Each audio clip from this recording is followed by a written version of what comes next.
Et bonsoir. Qu'est-ce qui se passe? Et là ça se relance, ça va pas du tout. Qu'est-ce qui se passe? Changer la qualité, qu'est-ce que tu me dis, Jiben? Excusez-moi, j'arrive, hein, bonsoir. Voilà. Que ça commence déjà, c'est le bordel. C'est ça que vous êtes en train de me dire, en fait. Hein?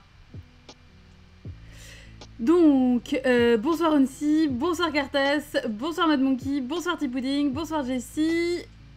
Et c'est bon, tout le monde est là. Je vois que tout le monde est là. Mais bonsoir Prodigy. Le live est en 1080. Il faut une grosse co et un salaire d'ingénieur pour tenir ça. Eh oui, mais alors j'y peux quoi, moi? Je suis tellement nette. Bah c'est peut-être pour ça, en fait. Parce que j'ai... Bah je sais pas, j'ai touché les paramètres la dernière fois pour la cam, mais j'ai peut-être pas remis... me dites pas ça. Me dites pas qu'il va falloir que je retouche des trucs encore, ça me saoule en fait. C'était une erreur cette webcam en fait. Cette lumière au-dessus, mais je sais pas. En fait j'ai changé l'angle, voilà. Donc est-ce que c'est galère pour tout le monde? Est-ce que...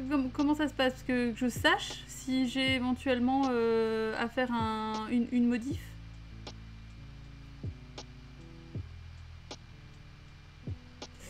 Parce que je regarde dans mes paramètres vite fait. Non, c'est pas la webcam, c'est pas la bonne en fait.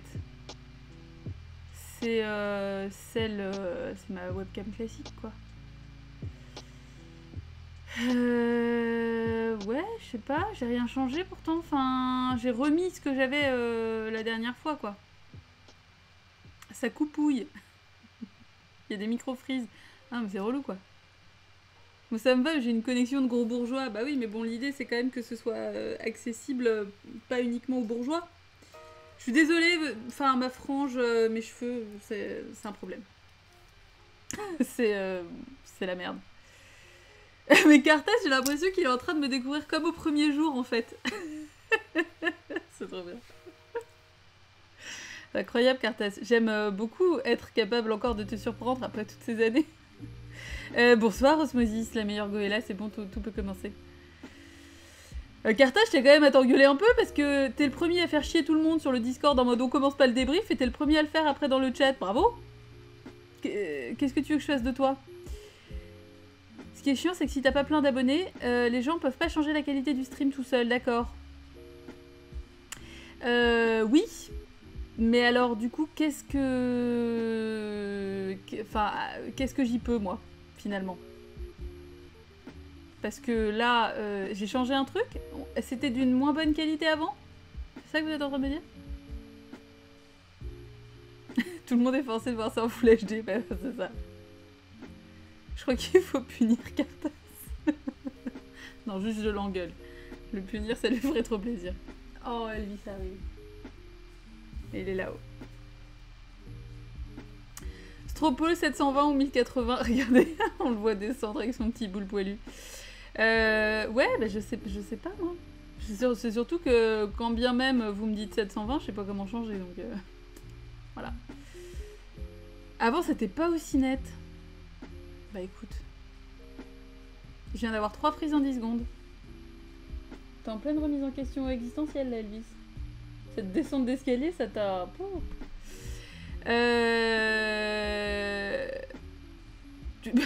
Bah merci Caillou from Space, c'est gentil.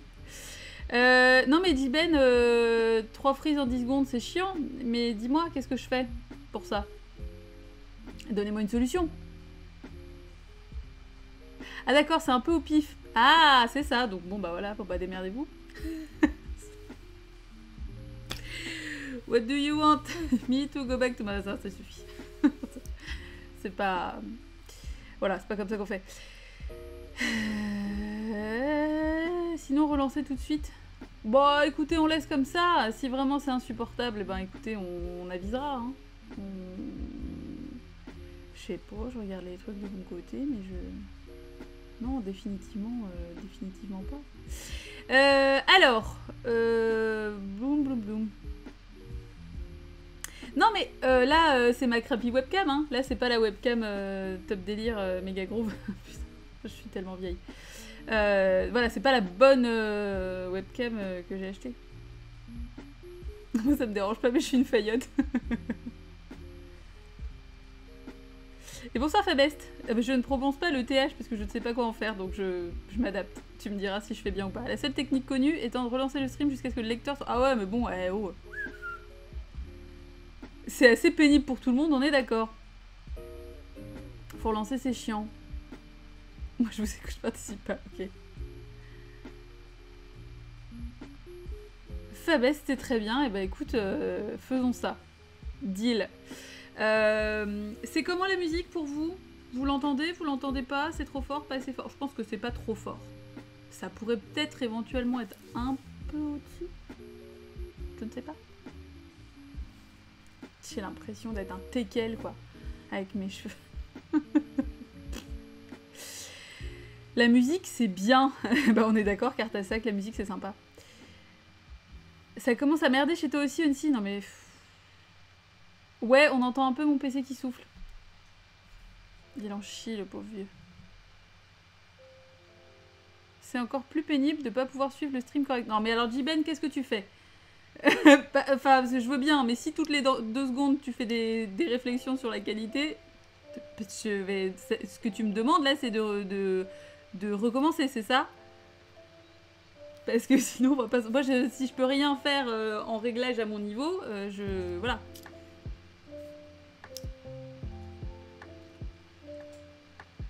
Moi, je veux bien dans ces cas-là. Enfin, on se met tous d'accord, y a pas de souci, mais...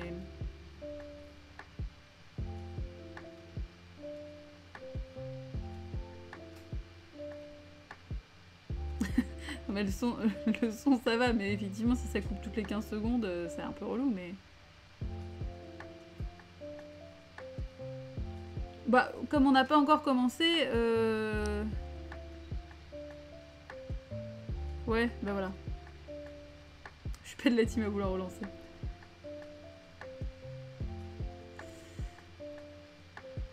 J'ai un beau freeze sur ton expression interloquée. Non mais de toute façon, aucun freeze n'est jamais à mon avantage. Jamais.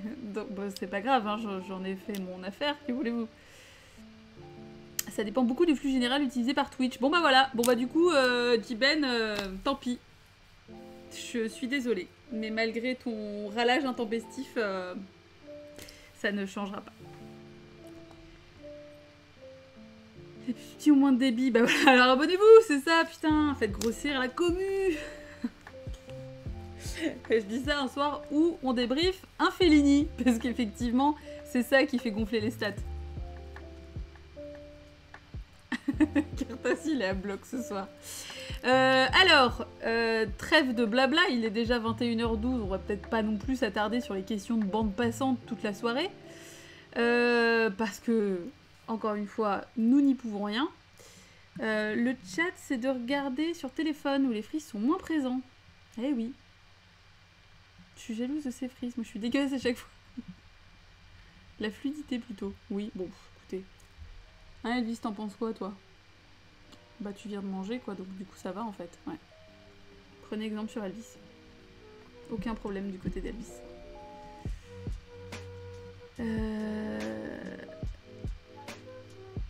C'est un stream Fellini, c'est pas l'assistance free par internet. Ouais bah si, un peu. Tu viens là? Tu fais des câlins à mes notes? Est-ce que tu veux dire bonjour aux gens? Bon voilà, petit instant Elvis. T'as bien mangé. Tu te lèches les babines. Voilà, Elvis est là.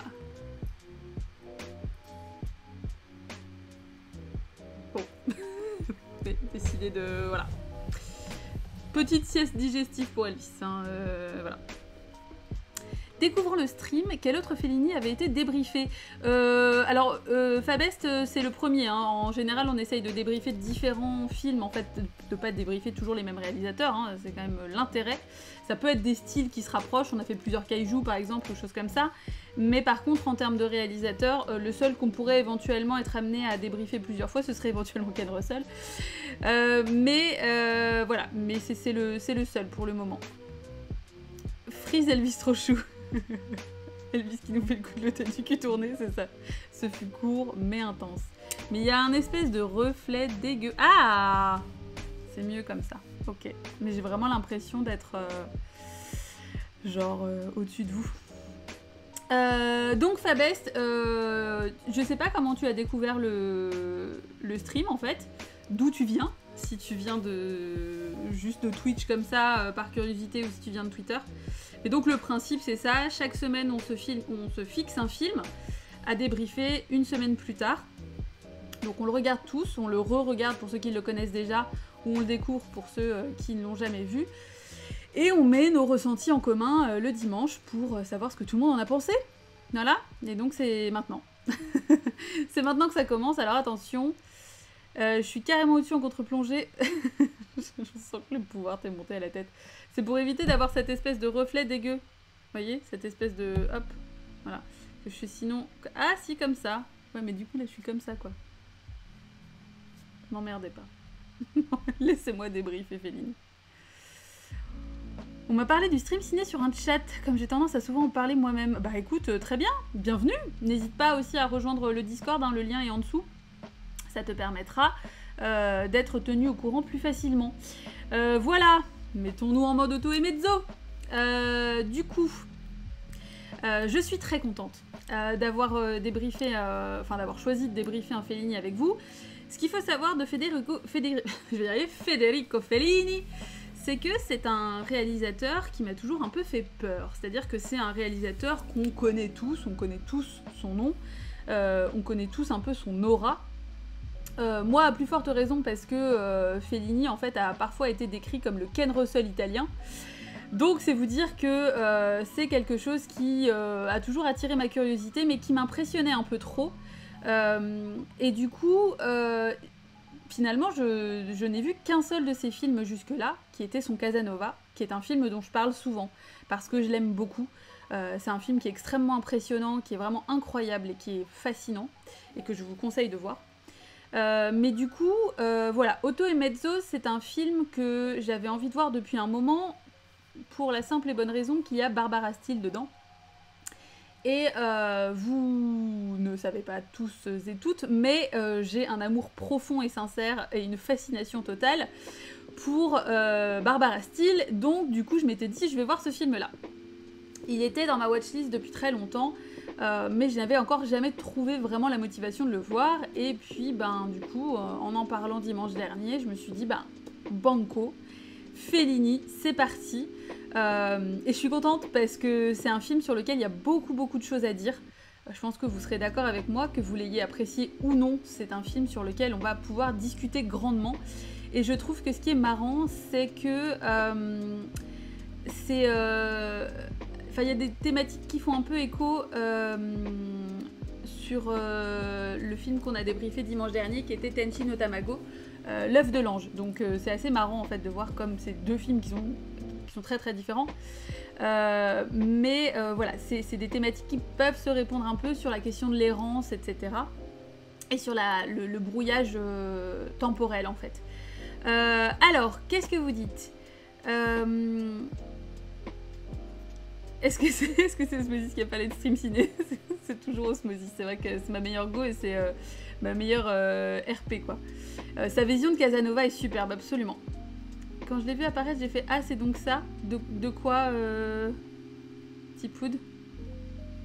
Plus trop de coupures son, Jiben? Ah, cool, j'ai grave aimé le film, voilà, c'est dit. Écoute, Osmosis, je suis ravie.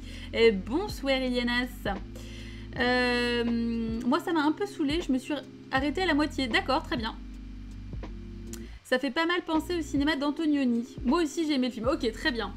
Cartas, toi, j'ai cru deviner, étant donné que tu as commencé le débrief tout seul dans ton coin dans le chat au début, que tu n'avais pas aimé, puisque tu as dit heureusement qu'il y avait les musiques. Musiques d'ailleurs qu'on retrouve, qui ont été en partie composées par Nino Rota, qui est un compositeur de cinéma extrêmement connu et dont le talent n'est plus approuvé, et qui a aussi travaillé du coup sur le Casanova. Alors le Casanova de Fellini, il est sorti 13 ans plus tard, je crois, il est sorti en 76, quelque chose comme ça. Donc du coup, c'est pas comparable, et c'est une BO qui est très différente. Sachant qu'on retrouve aussi Wagner, Tchaïkovski dans la BO, et du coup, encore une fois, ça fait des petits clins d'œil à Ken Russell, qui ne sont pas pour me déplaire. Mais voilà, en tout cas, vraiment, c'était chouette. Moi, j'ai beaucoup aimé aussi, en fait. J'ai trouvé que c'était un film qui est désarçonnant et sur lequel il y a plein de choses à dire, ouais. Choquée et déçue de ton comportement aussi. Bon, toi, t'as pas aimé Carthès, effectivement, je vois ça. Surtout la scène du bain, je la trouve très cool. Ok, ah oui, d'accord, Barbara Steele, Tipoud. Ok, j'avais l'impression que ça faisait 4 heures que j'étais devant. Et quand j'ai check, j'étais à 1 heure environ. J'ai stoppé le film 15 minutes après. Ok. Et bah, comme ça, au moins, c'est fait. Ceci dit, il y avait de très jolis plans. Ben oui, et puis il y en a eu des très jolis après 1h15. C'est dommage, mais... j'ai apprécié à ma première vision, j'ai été sidérée à ma deuxième, plus récent. Je ne savais pas que ce serait le film de ce soir, donc je n'ai pas tout en tête. Ok, pas de souci. Mais sans doute le film qui traite le mieux de la mise en abîme, surtout chez Fellini. Ouais, c'est un film... alors 8,5, si certains ou certaines ne le savent pas, ça fait référence au fait que c'est son 8e film et demi. C'est-à-dire qu'il compte... c'est quoi? C'est 6 films, 2 courts... non. 7 films, 2 courts et un dont il a fait juste... Enfin... un bout, enfin, pas la totalité, donc 8,5. Mais voilà, mais donc on peut supposer que c'est aussi un film assez perso. J'ai plutôt aimé, mais c'est assez éprouvant en fait. Toutes les scènes de souvenirs et fantasmes sont sympas, mais parfois un peu lourdes. Clairement sans elles, l'intrigue est relativement simple et a moins d'intérêt. Ok, deuxième fois que je le vois, mais il m'emmerde de ouf. Je m'attache à rien. Les visions oniriques, je les trouve assez bateaux, même si la scène du prêtre dans la douche était cool, oui, quand même. Mais globalement, j'ai vu un ego trip de Fellini qui met en scène ses rêves. Ok, très bien, Carthès, ok, sans appel.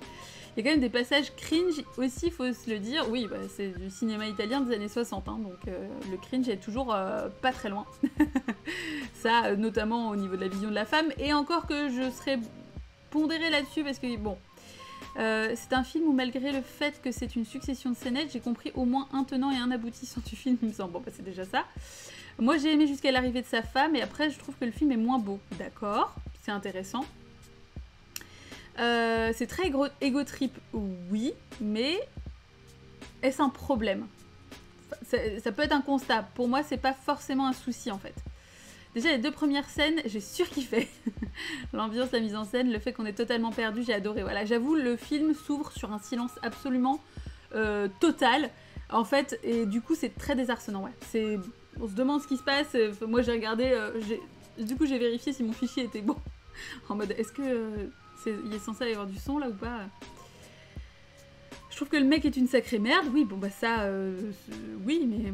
Ego trip, tu penses, c'est aussi un aveu de flou régulier, de perte de contrôle, je trouve. Oui, mais ego trip, dans le sens où ça tourne autour de lui, ça tourne autour d'un ego. Mais c'est pour ça que moi, je trouve que c'est pas... c'est pas un souci, quoi. C'est full fantasme masculin, absolument. Ouais, mais sans que ce soit non plus... Enfin, j'ai pas forcément trouvé ça complaisant parce qu'il y a une distance dessus et c'est... Enfin, je veux dire, on voit que c'est son fantasme quand il a son harem. C'est pas forcément positif parce qu'on se dit juste, mais quel gros boulet, lui, il rêve que toutes les femmes sont à ses pieds alors que non. Oui, j'ai cringe au moment du N-word, oui. Bah là, c'est pareil. Hein. Enfin, bon, Italie... déjà Italie. Et puis Italie années 60, voilà. C'est assez inévitable. Cela dit, la France dans les années 60, c'est pareil. Et la France encore aujourd'hui, c'est compliqué. J'avais déjà vu du Fidelity, mais je savais pas du tout dans quoi je me lançais avant le visionnage. J'aime beaucoup. Ok. En grande partie grâce au parti rêvé. Ok. Ça me fait chier d'avoir stoppé un film en plein milieu. J'aime pas faire ça, mais je m'endormais un peu. Ça m'a vraiment sucé le cerveau. Ok. Mais c'est intéressant, du coup. Parce que Carthès a l'air d'avoir aussi cette même vision du truc un peu lourd. Et je trouve que justement dans un film qui finalement modèle et modifie un peu le temps et l'espace, plus ou moins, avec ce côté onirique, c'est intéressant. Je trouve les plans beaux, le concept cool, mais dans les faits, j'en pouvais plus au bout d'1 heure. Ok. Genre vraiment épuisé. Non, mais il faut pas se forcer aussi. Hein. J'ai trouvé la vision de la femme intéressante, justement. Il s'autocritique pas mal, quand même. Oui, surtout le harem qui m'a fait hurler de rire. Ouais, mais c'est vraiment intéressant. Alors attendez. Juste, n'allez pas trop vite, parce que du coup, c'est un peu décousu. On va essayer d'y aller progressivement. Éviter les gros pavés aussi. Bon là pour le moment ça va, mais juste je sais que, enfin bon, je m'y attendais un peu parce que c'est un film qui soulève plein de réflexions, donc forcément ça va un peu fuser dans tous les sens, mais sauf la dame noire qui a un accent français très... Oui, c'est compliqué. C'est pas un ego trip pour moi, mais juste de l'introspection en fait. Oui, et enfin... encore une fois, ça dépend vraiment de la définition qu'on a d'ego trip. C'est pas forcément un problème, mais quand c'est un truc qui me saute autant aux yeux, je trouve ça lourd et ça me plaît moins. Ok, donc ça me dérange, mais c'est très personnel. J'ai aussi beaucoup aimé la scène d'intro dans la voiture, ouais. C'est grave anxiogène. Oui, puis le fait que tout le monde le regarde, tout le monde... Puis toutes les bras pendus aux fenêtres du bus, j'ai trouvé ça génial. D'autant que les scènes avec les femmes, les deux principales du moins, est un écho direct à sa situation actuelle et sa vie sentimentale. Il est vrai que connaître la vie de Fellini aide à mieux appréhender quelques scènes du film. J'admets qu'en l'état, le mec doit vraiment passer pour pire qu'il n'est. Oui, et en même temps, Fabest, ce que je trouve intéressant, c'est parfois aussi juste d'avoir comme une photo finalement du film, enfin sans le contexte. Bon, moi, je lis un peu autour et tout, mais pour les débriefs, en général, j'essaye d'éviter de trop lire le contexte, parce que oui, ça peut expliquer. D'un autre côté, je dirais si un film est bon, il est bon quel que soit le contexte dans lequel on le regarde et quelles que soient les infos qu'on a ou pas. Donc voilà, c'est intéressant de s'informer après, mais pour les débriefs, j'essaye de vraiment juste garder mon avis neutre sans rien autour, enfin, ou peu quoi, juste voilà. Alors, le film tient sur l'esthétisme, sinon le scénar c'est un vaudeville avec le bourgeois dépressif qui se trouve coincé entre sa femme et sa maîtresse. Ah, je sais pas, non, parce qu'il y a quand même la question de l'inspiration et la question de la panne créatrice, en fait. Donc, c'est pas juste un vaudeville, quoi. C'est surtout quand t'es en retard à cause de Twitch. Oui, je suis désolée. Ouais, on répond à des trucs qui sont vieux pour toi. Ça, je vais trop vite. Les mains par les fenêtres du bus. Et bonsoir Adrien. Alors voilà, je rejoins celles et ceux qui l'ont trouvé long. Perso, j'ai fait la sieste devant. Mais ça n'empêche que le peu que j'ai vu était bon dans son genre. Ouais, alors... oui, la vision libre, Fabest, c'est vraiment ça en fait. Pour moi, c'est l'idée d'avoir quelque chose qui... voilà, soit vraiment neutre. C'est pour ça que j'essaye aussi de choisir des films que... les gens n'ont pas forcément vu, qu'on le découvre vraiment tous ensemble. Maintenant, je trouve ça intéressant en fait que globalement, ce qui ressort un peu, c'est que vous l'ayez trouvé long. C'est intéressant parce que je peux comprendre, et il y a certains moments aussi où moi j'ai trouvé ça long. Enfin, c'est pas long, c'est juste que parfois c'est dense en fait. C'est-à-dire que... il se passe des choses, on sent qu'il essaye de nous perdre un peu, et j'ai l'impression que c'est volontaire en fait. Et que nous, on soit un peu face à ça, avec ce côté éprouvant de quelque chose qui n'avance pas concrètement, alors que nous, on voit oui, ok, il trouve pas d'inspiration pour son film, ok, il trompe sa femme, voilà, et donc on se dit, ok, donc on va vraiment tenir 2h18 là-dessus. C'est un peu ça. Et en fait, j'ai l'impression que, un peu comme dans Tenchi no Tamago, en fait, c'est une technique qui est un petit peu aussi là pour nous faire... quitter un schéma de narration classique, pour nous faire abandonner un peu ce qu'on attend d'un film classique, c'est-à-dire une histoire, un début, un milieu, une fin, et basta, pour pouvoir s'arrêter et réfléchir sur d'autres sujets, en fait. Parce que là, volontairement, il va nous perdre aussi un peu dans les femmes. Il y a plein de femmes différentes, j'ai pas envie de... paraphraser les L5, enfin toutes les femmes de sa vie, qu'on retrouve après dans le harem. Certaines femmes dont on ne comprend pas forcément l'importance, notamment la femme mystérieuse blonde qui chante en allemand là, que lui-même ne connaît pas trop et qu'il est surpris de retrouver dans son harem fantasmé. Et j'ai trouvé ça très intéressant. Si vous êtes sur le délire du processus créatif du cinéma, regardez La Nuit américaine de Truffaut, je le trouve plus direct dans le propos. Ok, bah putain, je vais y arriver, c'est le dimanche soir. Truffaut, je connais très peu, donc ça peut effectivement être intéressant. Je comprends complètement, d'où mon sentiment différent entre ma première et ma deuxième vision. Ouais, bah c'est intéressant, Fabès, te l'a dit, de partager ça avec nous. Hein. Il essaye de nous perdre et de nous faire ressentir sa fatigue avec tous les gens. Oui, oui, tous les gens qui parlent en même temps et tous les gens qu'il essaye de fuir. Moi, j'ai trouvé ça génial parce que même jusqu'à la fin, quand il fuit sous la table, il a vraiment cette attitude de gosse qui veut pas y aller en disant « Oh non, il va falloir dire bonjour à Tata qui pique. » Et bref, c'est vraiment... Pourtant, un mec qui a cette aura, et bon, parce que Marcello Mastroianni, quoi, pardon, je suis désolée, mais enfin bon, voilà, la classe, quoi. Et il a une attitude complètement puérile, en fait. Et donc, il y a aussi ce que j'ai trouvé intéressant, c'est finalement un homme-enfant. Alors, pas très surprenant, tous les hommes sont un peu des enfants, mais on a souvent plutôt cette image de la femme-enfant, même d'ailleurs un petit peu Clara, qui a cette attitude un peu enfantine et tout, mais là lui il l'a aussi et je trouvais ça intéressant parce que c'est pas si fréquent que ça. Cette ref, je suis désolée du Ben, hein, ouais, mais j'étais obligée. Moi qui adore Lynch en mode brainfuck, je devrais peut-être donner une chance à ce film. Bah écoute, Prodigy, c'est un des films préférés de Lynch, si ça peut te convaincre. Et justement, c'est ce que dit le critique, le ciné n'est pas une gymnastique intellectuelle, il n'est que la simplification et l'exaltation. Et bien Fellini, il fait l'inverse. Le mec a décidé de pas écouter, quoi. La fin, c'est une vraie happy end ou c'est ironique?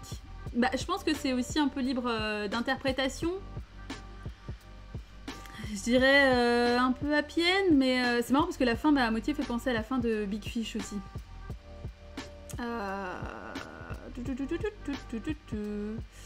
T'attends pas trop du Lynch non plus, c'est pas du tout la même chose. Mais Cartas n'essaye pas de dégoûter les gens non plus. En train d'essayer de saper le truc à tout le monde, quoi. Ce serait cool de mettre Truffaut dans la wishlist. Ouais, alors j'ai déjà autre chose de prévu pour dimanche prochain, mais de toute façon, les débriefs, c'est pour toute la vie, donc on a de quoi faire. Mais bon, j'aime bien varier de thématiques, enfin voilà, bref. La femme de ses rêves, très bon choix, Claudia Cardinal, magnifique. Fantastique, elle est magnifique. J'ai aussi noté la super phrase, pourtant, la belle petite féfesse à faim. Je pense que ça... Ah oui, mais parce que moi, je l'ai regardé en VO sous-titré anglais, donc je pense que j'ai pas la ref, mais très bien. La fin, Fellini ne la connaissait pas vraiment lui-même, du coup. Bah, mais j'aime bien.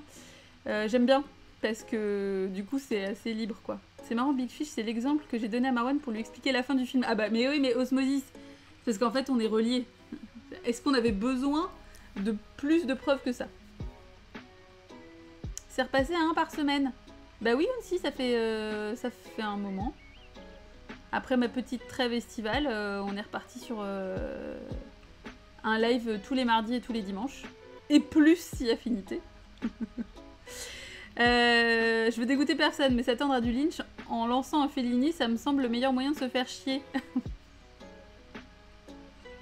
Non, mais je pense que c'est dans le côté justement onirique, etc. Mais je rappelle quand même qu'effectivement, c'est vraiment un des films favoris de David Lynch. Hein. Donc voilà. Moi, j'avais de la VO. J'ai l'impression que la VF vous a bien déçu. Ouais, c'est-à-dire que, bon, moi, je me méfie toujours. Après, ce qu'il faut savoir aussi, et ça, c'est... Bonsoir Venom. Je trouve que c'est ce qui participe aussi un peu au côté onirique, c'est que c'est un film qui est redoublé. J'en parlais du coup tout à l'heure aussi, et c'est pour ça que je voulais pas trop développer, parce que j'avais envie d'aborder ça un peu plus profondément là tout de suite. Comme beaucoup de films italiens des années 60 en fait, hein, le film est redoublé. Parce que Fellini avait la réputation en fait de lui, donc bon déjà de gueuler sur ses acteurs, de gueuler les conseils de mise en scène et tout à ses acteurs sur le plateau. Donc il n'y avait absolument aucun son qui était enregistré au moment du tournage, et donc de redoubler après, et parfois il changeait les dialogues en cours de route. Ce qui fait que du coup on a des trucs qui sont pas synchro. Donc c'est potentiellement gênant. C'est quelque chose qu'on retrouve aussi beaucoup dans le cinéma gothique italien. Hein. Parce qu'en plus dans le cinéma gothique italien, le problème c'est que tous les acteurs, quelle que soit leur nationalité, jouent dans leur langue. Donc du coup en fait tu peux jamais vraiment regarder le film en VO, c'est-à-dire que ça veut rien dire la VO en fait, parce que personne parle la même langue, enfin voilà. Donc ça peut être gênant parce que effectivement le doublage est parfois un peu aux fraises, mais je trouve que pour le côté onirique, c'est pas gênant en fait. Du coup, il y a ce côté un peu... est-ce que c'est des voix dans ma tête? Enfin voilà. Et moi, j'ai trouvé que ça fonctionnait bien. J'avais une excellente version restaurée. Perso, le noir et blanc était vraiment beau. Est-ce que t'as un salaire d'ingénieur et une VF de 20 cm. Pardon, je suis désolée. Le film, c'est une suite d'épisodes divertissants au surréalisme ambigu. C'est encore une fois ce que la critique lui dit, et surtout... Ah ouais, ce que le critique lui dit de surtout pas faire au début. Ouais, tout à fait. Je suis perdue dans ma vie, je peux pas connaître l'emploi du temps de tout le monde. Bah écoute, tous les mardis, tous les dimanches, voilà. Il est redoublé, ça se voit tout à fait. Je pense qu'il n'y avait aucune volonté de faire en sorte que ça ne se voit pas. Alors, que dis-tu, Fabest? Tu parlais de Casanova tout à l'heure et du côté enfantin du perso de Mastroianni. Et quand on sait que Fellini déteste le symbole projeté par Casanova, c'est assez fort de se dire qu'il se soit en partie rabaissé à cela. Et je trouve d'autant plus forte l'idée d'introspection assez sincère. Ouais, tout à fait. Tout à fait. Ouais. Non mais vraiment, le Casanova, encore une fois, hein, c'est toujours une occasion de le placer, mais le film, les make-up, les costumes, la musique, la mise en scène, l'histoire, Donald Sutherland, mon amour. Oui, tu peux faire pas mal de liens entre ce qui est dit du film que prépare le perso principal et le film lui-même. En effet, je le trouve lourd... Ah, attends, quoi? Un effet que je trouve lourd, mais encore une fois, c'est personnel. Ouais, bah, Cartas, je sens qu'on te sortira pas. On ne sortira pas d'un ressenti assez véhément. Mais c'est bien, il faut de tout. Le full redoublage studio, perso, c'est un truc qui me gêne, ça me sort du film. Je comprends, Prodigy, je comprends. Mais là, dans le contexte, moi, je trouvais que c'était pas si gênant.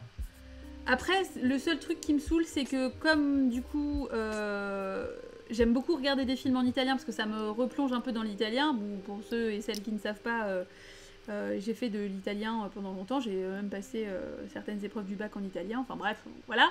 Mais j'ai complètement perdu parce que je pratique pas du tout. Et par contre, je le comprends encore pas mal. Et donc j'aime bien, mais parfois c'est vrai que c'est compliqué quand ça correspond pas aux lèvres des persos, quoi. C'est assez perturbant. Quand t'es en train de réapprendre une langue, c'est un peu frustrant. Alors, moi je suis pas d'accord. Je trouve que la mise en abîme permet de moins être paumé dans les épisodes oniriques du film dans sa globalité. Ok, très bien. Ça sonne condescendant. Non, mais Jiben, je suis désolée. Non, mais c'est juste que ça sortait un peu de nulle part en mode... Moi, mon noir et blanc, il était méga beau. Et je suis ravie, parce que c'est un film à l'esthétique léchée, et qu'effectivement, l'avoir en qualité optimale est nécessaire. En tout cas, appréciable. Cartas n'aime pas le film, et ça se voit, oui, c'est... Voilà. Mais voilà, c'est... En italien, t'es un boss. Alors non, du coup, je ne suis plus un boss en italien, mais ça va revenir. Il suffirait que je retourne un peu là-bas, voilà. Et même pas en breton, honte à toi, bah non. Je me suis juste fait engueuler en breton toute mon enfance, mais c'est tout. Mais il faut savoir que les bretons ont été très réprimés quand ils parlaient breton, donc c'est quelque chose que mes grands-parents, moi en tout cas, ont recommencé à faire un peu, mais pas tant que ça en fait. Enfin, c'est un sujet sensible. Maintenant, il y a certaines écoles en breton et tout, mais voilà, bon, bref, on parle pas de ça du tout. Alors justement, des trucs qui m'a fait accrocher de ouf, c'est cette constante autocritique du film. Et en plus, ce que j'ai adoré, c'est que tu peux tout transposer aux jeux vidéo aujourd'hui. Osmosis, c'est à fond. C'est intéressant, je veux bien que tu développes là-dessus, Osmosis. N'hésite pas. Putain, j'ai loupé un screen, ça freeze, et on aurait dit que tu convulsais d'une invocation. Onsi, c'est mon état de base, en fait. Toujours, je fais des efforts, en fait, pour vous. Mais quand je me relâche un peu, hop, je convulse. C'est emmerdant, hein. En société, franchement, c'est pas évident. 8,5 est un film que j'accepte volontiers de ne pas tout comprendre. Oui, Fabest, oui, et d'un autre côté, je le trouve pas si obscur que ça non plus. C'est juste qu'il y a ce côté, justement, onirique et tout. Le symbole de l'eau aussi. C'est un des autres aspects qui, pour moi, fait beaucoup écho à Tenchi no Tamago. Dans ce film, dans Tenchi no Tamago, on avait ce même truc d'errance, les persos savent pas trop ce qu'ils foutent ici, on sait pas quand c'est, on sait pas sur combien de temps ça se déroule, etc. Enfin bref, il y a vraiment une confusion. Mais par contre, il y a ce repère du fil de l'eau en fait. Et donc, le fait qu'il y ait une symbolique si forte que ça pour l'eau, le côté eau bénite, l'eau purifiante, etc. Dans Otto et Mezzo, j'ai trouvé ça très intéressant en fait, dès le départ. Et cette place centrale, cette espèce d'agora qui sert et qui est comme un, je sais pas comment on dit en français, un hub, un carrefour peut-être éventuellement, enfin un point de... C'est comme si c'était son cerveau et qu'après tout partait de là en fait. Et j'ai trouvé ça génial. J'ai trouvé ça vraiment hyper intéressant comme construction en fait. Ça parle plus que Tenchi no Tamago. Ouais, mais c'est pas compliqué en même temps. Hein. C'est pas si difficile que ça. Moi, je trouve qu'on perd en plan graphique quand sa femme arrive et qu'on rentre plus dans le trip psy, à part au travers de la structure de la fusée avec les plans de la farandole de fin. Ok. À vrai dire que même le harem, t'as pas trouvé ça, mais je peux comprendre et en même temps, si ça se trouve, c'est volontaire. Un Discord en somme, oui, tout à fait aussi. Alors, Osmosis, qu'est-ce que tu dis? Bah, l'idée que le jeu vidéo n'est là que pour amuser. Que c'est pas trop sérieux, qu'il faut que ce soit à la portée du public. Mais en même temps, à un moment, le patron prêtre dit « Vous pouvez éduquer ou corrompre des milliers d'âmes. » Ouais, tout à fait, Osmosis, effectivement. C'est finement vu. C'est finement analysé. Mais c'est hyper intéressant. Ouais. Le harem, j'ai eu du mal, c'était cringe. Alors, je comprends. Et d'un autre côté, je trouve ça un peu dommage de s'arrêter peut-être juste à ça. Parce que justement, c'est... je sais pas. J'ai trouvé ça intéressant, moi, d'aller jusqu'au bout comme ça, en fait. Et de voir ce côté très... encore une fois, très enfantin, d'avoir un endroit où il est cocooné comme ça. En plus, alors, dans l'absolu, il y a pas vraiment quoi que ce soit de sexuel, c'est juste qu'elle lui prenne un bain et elle l'essuie et tout, donc c'est vraiment ce côté enfant qui a besoin qu'on prenne soin de lui et qu'on s'intéresse à lui et qu'on le bichonne en fait. Donc encore une fois, on retrouve ce côté homme-enfant que je trouve très intéressant quoi. Patron prêtre, je suis nulle en religiosité, c'est pas grave. Osmosis, il va falloir que tu suives un petit peu plus les streams sur Blasphemous et comme ça on va faire un petit update. On fera un point catéchisme à chaque début. L'angoisse. Il est vraiment temps que je me trouve un costume de bonne sœur parce que... Bon bref. Ah, le harem m'a fait tellement rire, ça se voit, je trouve qu'il fait son trip tout en sachant que c'est pas bien. Oui, non mais c'est ça. À aucun moment il le prend au sérieux, enfin je veux dire... Y a pas de... Enfin, il n'y a pas de prétention là-dedans, quoi. Je suis désolée, j'ai toujours pas bu ma tisane. Ah, attention, c'est le point Yogiti. Quelle est la phrase Yogiti aujourd'hui? Attendez. Elle est toujours aussi bonne.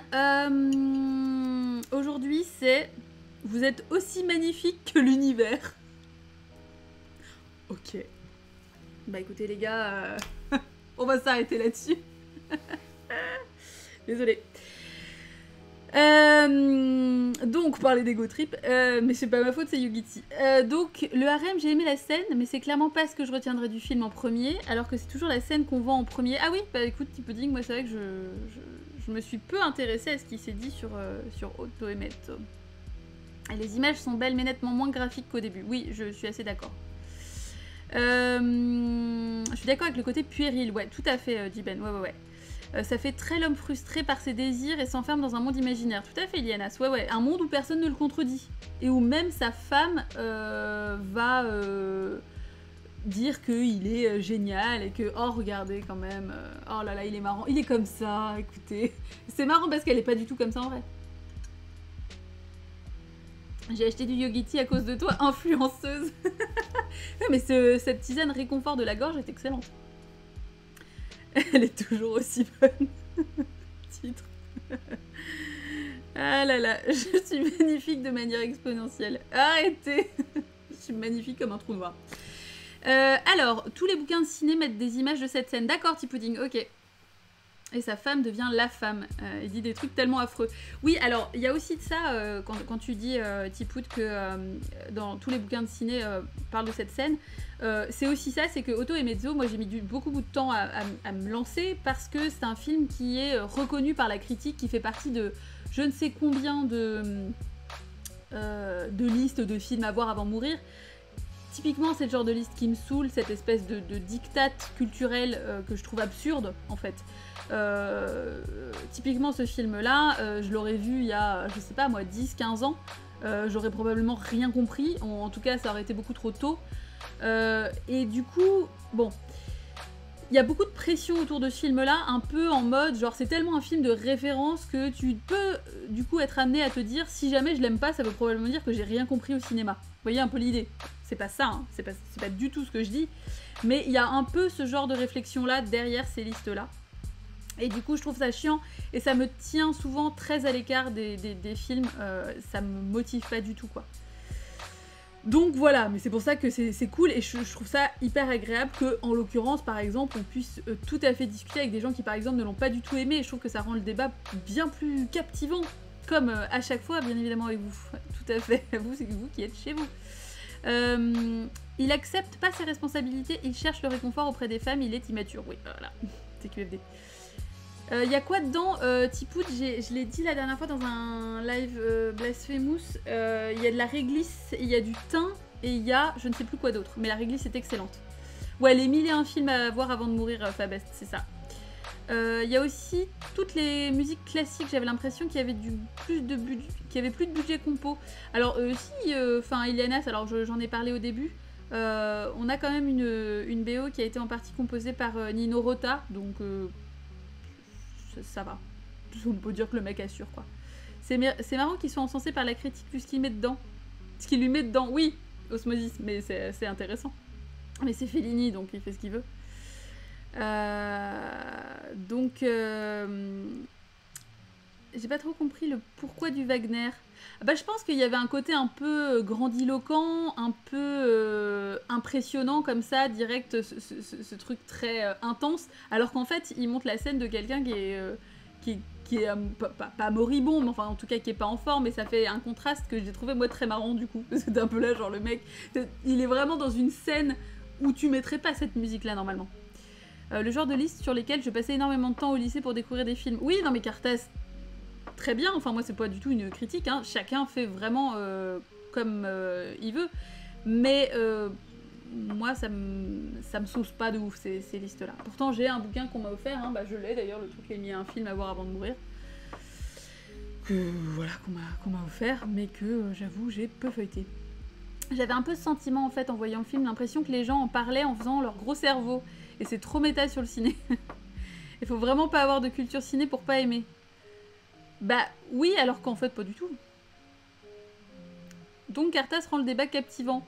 Bah tout le monde rend le débat captivant, hein. Il n'y a pas de... Encore une fois, vous savez, les concours de beat, moi j'aime pas ça, c'est pas savoir qui rend le truc le plus captivant, mais c'est bien d'avoir des avis différents aussi, parce que ça permet de rebondir, et par exemple les choses que n'a pas aimé Cartas, ça peut faire partie des choses qui moi ont participé au fait que je l'ai aimé, donc c'est très intéressant de voir ce contraste.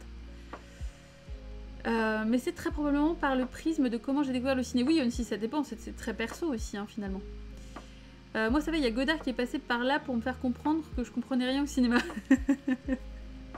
Je suis plus sur le côté dictat culturel, notamment en école de cinéma. Et j'avoue que c'est un repoussoir pour moi aussi. Esprit de contradiction de merde. Oui, puis bon, alors après, c'est vrai que vu les goûts que j'ai et les aspirations que j'ai, ben c'est...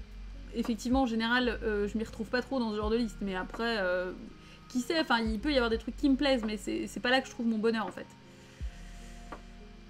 Non, mais Godard, c'est un connard qui cherche à intellectualiser à mort. Bah, merci pour cet avis pondéré et objectif d'Iben.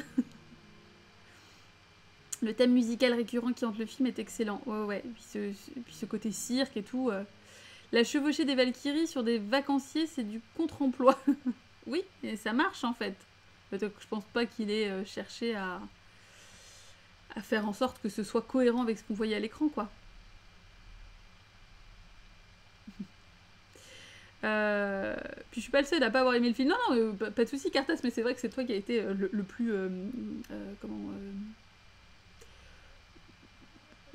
plus ostentatoire.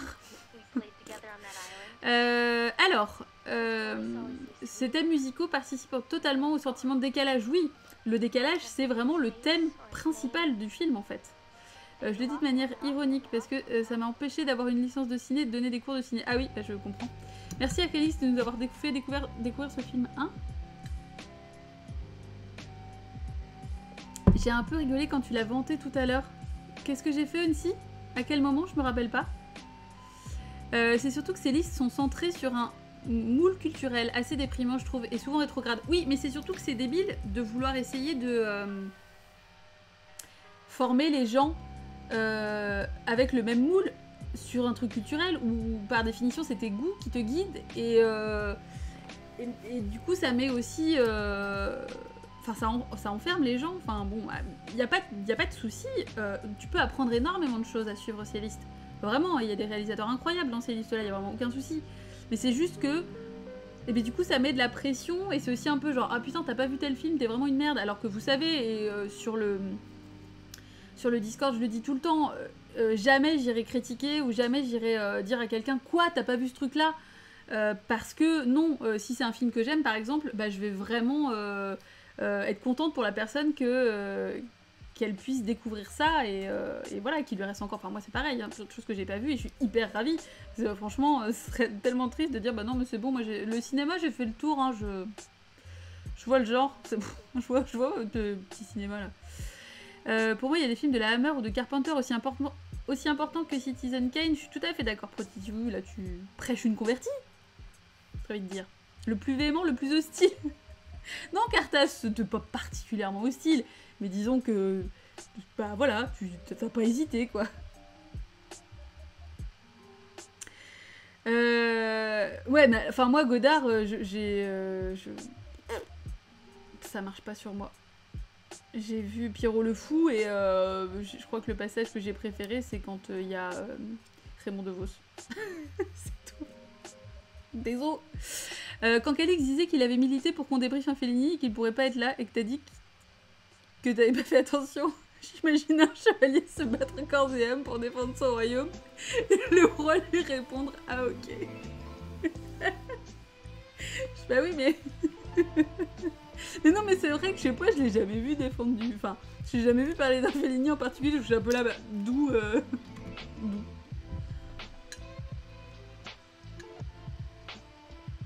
Sur les films à voir dans sa vie, je suis pas tout à fait d'accord sur l'idée du moule. Alors, je veux bien que tu développes, Adrien, n'hésite pas. Alors, attends. Ah oui, mais vous avez... Oh là là, mais vous êtes tellement loin. Mon truc était bloqué. Elvis revient. On va y arriver progressivement. Prodigy, j'en ai marre que tu parles de Philippe Clair, j'en peux plus. J'en peux plus. Je vais ban ce mot, en fait. Je vais supprimer ce mot dans le chat. Je défends un peu la variété de 1001 films à voir avant de mourir. On a du Fellini, du Godard, du Star Wars, Babe le cochon berger, la grande vadrouille. Non mais alors, peut-être, enfin... Moi en plus, encore une fois, je l'ai pas suffisamment lu, mais... Je dirais que la question est plutôt, qu'est-ce qu'on a en commun comme référentiel? Oui. Ce qui est limité puisqu'il y a plusieurs types de cinéma. Exactement. Non mais en fait, moi ce que je dis juste, c'est que y a... je sais pas si les listes vont vraiment cantonner les gens dans un moule, et je pense que ça peut être aussi un support, comme un tuteur un petit peu, où tu vas commencer à suivre un peu cette liste, pas forcément à la lettre, mais un peu, et là progressivement te faire ton goût en cinéma, et t'en détacher, et progressivement faire tes propres listes à toi. Et ça peut être très intéressant. Sauf qu'il y a des gens qui l'utilisent vraiment comme un truc copier-coller, en mode ça y est c'est bon quoi, j'ai vu les 1001 films à voir avant de mourir, donc en gros ma culture cinéma est faite. Et du coup aussi dire que si d'autres gens n'ont pas vu ces films là, et ben c'est des gens qui n'ont rien compris. C'est plus la façon dont on les utilise, hein. Ces listes là dans l'absolu, rien n'est imposé à personne, mais c'est un support à des trucs merdiques, comme ça peut être un support à des trucs très intéressants. Quoi, tu n'as pas vu ce film italien avec des acteurs connus déguisés en femmes, s'il te plaît, Mad Monkey. Et si ça se trouve, Prodigy a complètement raison, Philippe Clair est sûrement un génie incompris. Peut-être, peut-être pas. Tu as vu la vidéo de Bourdieu qui reçoit une lettre de Godard? Non, enfin, je crois que j'ai vu le début. Il me semble... Enfin, ça me dit quelque chose, en tout cas. Je l'ai vu passer, mais je sais pas, j'ai de la regarder en entier. Mais tu vois, pour moi, la grande vadrouille, bah, tu peux très bien vivre sans, comme quoi. On parle bien de subjectivité. Oui, tout à fait. Elvis. Calix avait demandé de voir la Strada quelques fois d'Oli. Ah d'accord, ok. Ah oui, à cause de la maison des feuilles. D'accord, bah oui, bon, moi j'avais pas fait gaffe. Non mais c'est juste que je trouvais que ça sortait un peu de nulle part. Mais c'est pas, mais je dis pas qu'il l'a pas fait, mais c'est pas que du coup ma réaction était peut-être un peu cinglante. Mais il a l'habitude, il sait que c'est pour le motiver. Quand j'étais aux Beaux-Arts en première année, j'ai eu le malheur de dire au prof que j'aimais pas Godard. Ne tentez pas l'expérience chez vous, mais... Rodriguez au pays des merguez. Bah oui, non mais c'est compliqué. C'est compliqué. J'ai vu 1001 films à voir avant de mourir. Maintenant je peux mourir, c'est ça. Maintenant que j'y pense, l'important c'est peut-être pas les films que tu as vus, c'est l'ordre. Exemple, Star Wars, tu le fais voir dans l'ordre de l'histoire ou l'ordre de création. Ah. Bah, moi je dirais l'ordre de création. Je dirais l'ordre de création parce que c'est, enfin, s'il fallait le conseiller à quelqu'un, et ben moi je dirais l'ordre de création parce que c'est comme ça qu'ils sont sortis. Donc c'est comme ça qu'ils ont été prévus, entre guillemets, quoi. Moi j'essaye de me fier vraiment au maximum à quand le réal les a proposés, enfin voilà quoi. Les conditions de sortie les plus proches de la réalité. Ouais, non mais tout le monde s'est pris la tête avec du Godard, hein, de toute façon. Il y a des trucs comme ça, faut pas dire, quoi. Il y a des gens qui se sont nommés juges absolus du bon goût de toute façon en matière de cinéma. Oui, puis en matière de tout, hein. J'ai jamais vu de Godard, mais je suis pas contre en voir, mais j'ai pas eu l'occasion. Bah écoute, Iliana, mais enfin l'idée c'est pas non plus de, encore une fois vous avancez vite, c'est pas grave. L'idée c'est pas de dire on va complètement dévier du Fellini. On va y retourner un peu parce que il y a quand même 2-3 trucs qu'on n'a pas évoqués, mais c'est très intéressant comme débat, cela dit. Mais j'étais sûre que ce film allait amener ce genre de choses. Rien que pour ça, ça valait le coup. L'idée c'est pas de dégoûter, hein, de dire oh là là, Godard c'est de la merde, ne regarde pas. Parce que si ça se trouve tu vas aimer et ça sera très bien. Et il y aura, encore une fois, aucun souci, mais c'est juste...